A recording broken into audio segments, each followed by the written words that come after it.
back into Mint.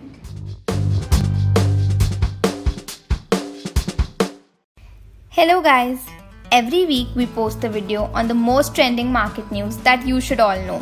Today we will be discussing about Angel Broking IPO, the very hot topic this week. लेकिन एक छोटे से twist के साथ इस बार हम इंग्लिश के बजाय आपको सब इंग्लिश में बताएंगे. This company came up with the IPO which drew the attention of many investors. Stay tuned for more latest updates of the share market. Watch the video till the very end to know what I did. You will come to know if I participated in the IPO or not. And I will also tell you कि मैं क्या future predict कर रही हूँ. Please note कि ये मेरा personal opinion है. निवेश करने से पहले अपने financial advisor को ज़रूर consult करें. This video is only for educational purposes. Let us begin with knowing a little bit about Angel Broking. Angel Broking Limited India की सबसे oldest stock broking houses में से एक है, which started in the year 1996.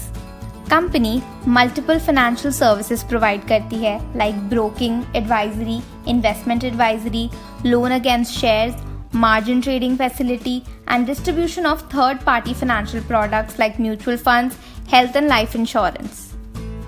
Also, ये India का 4th largest retail broking house है, जिसका market share 6.3% है and active client base 2.15 million है.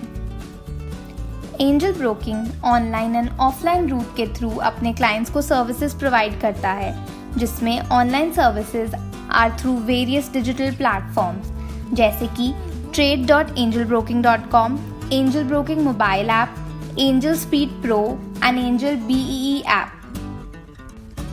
और ऑफलाइन सर्विसेज के लिए 11,000 से भी ज़्यादा सब ब्रोकर्स हैं, 110 branches all over India, and this is all present in 1800 plus cities. Company का 85.21% क्लाइंट बेस डिजिटल प्लेटफॉर्म से है.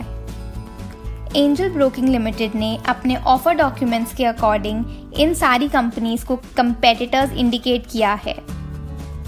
ICICI securities limited, Geojit financial services limited, IIFL securities limited, Motilal financial services limited and JM financial limited.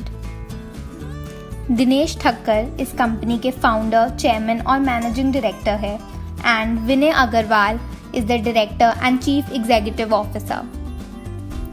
इस company के promoters Dinesh Thakkar, Ashok Thakkar और सुनीता मगनानी है. The pre-issue shareholding of the promoters is 65.42%. अब company के financial statements को देखते हैं. कंपनी ने 2019-20 में रुपीज़ 866.24 मिलियन का प्रॉफिट बुक करा है, जिसमें से रुपीज़ 7105.18 मिलियन का रेवेन्यू रेगुलर ऑपरेशन से जनरेट हुआ है. ऑल्सो कंपनी ने रुपीज़ 381.83 मिलियन का प्रॉफिट अपने 2020-21 के फर्स्ट क्वार्टर में अर्न किया है. डाइल्यूटेड अर्निंग्स पर share are 14.91, 11.09 and 11.44 in the years 2018, 19 and 20 respectively. Company की नेट वर्थ 22.61% थी इन 2018, जो कि गिर गई है to 13.92% in 2020. From financial year 18 to financial year 20 कंपनी ने जो डिक्लाइन शो किया है वो कंपनी के डिजिटलाइजेशन एंड सर्विस इम्प्रूवमेंट्स की वजह से हुआ है, जिसके फ्रूटफुल रिजल्ट्स इस साल Q1 रिजल्ट्स में शो हो रहे हैं. अब फाइनली चलते हैं IPO की डिटेल्स की तरफ. Book runners for the IPO are ICICI Securities Limited, SBI Capital Markets Limited and Edelweiss Capital Limited. Price band was announced on 18th April 2020. Anchor investors window was opened on 21st September 2020. Retail investors के लिए option 22 सितंबर से 24 सितंबर तक available था. Final allotment आज यानी कि 29 सितंबर को complete हुआ होगा एंड 1 अक्टूबर को शेयर्स डीमैट अकाउंट में क्रेडिट होंगे. कंपनी NSE एंड BSE पे 5 अक्टूबर को लिस्ट होगी for trading purposes. The retail investors will get 35% of the offer. The upcoming IPO plans to raise rupees 300 crore by issuing fresh shares. However, there will also be an offer for sale involving 9803,922 shares amounting to as much as rupees 300 crore. This puts the total IPO size at rupees 600 crore. Her share की face value 10 रुपये है. Price band rupees 305-306 पर fixed है.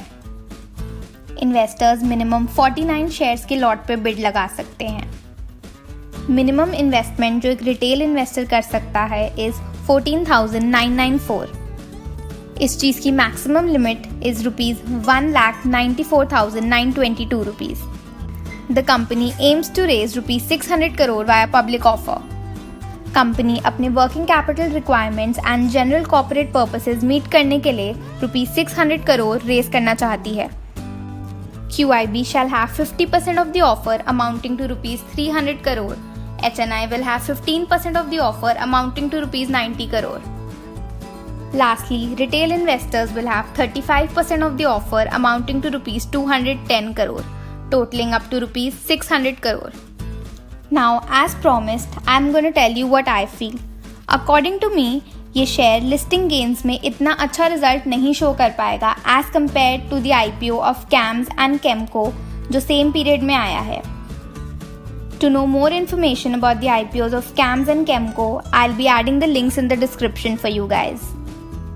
लेकिन long term investment के हिसाब से ये शेयर सही है बिकॉज इसका कस्टमर बेस काफ़ी इंक्रीज कर गया है. एक और रीज़न ये है कि सेबी के न्यू नॉर्म्स आए हैं and its movement towards providing advanced digital services is also there. लेकिन मैंने तो ये IPO नहीं लगाया. If any of you guys have applied for this IPO, drop a comment in the comment section below and tell us your views on the same. If you like this video, please like, share and subscribe to our channel Hint to Mint. Also, don't forget to comment in the comment section below if there's any particular topic on which you want us to make videos. Till then, adios.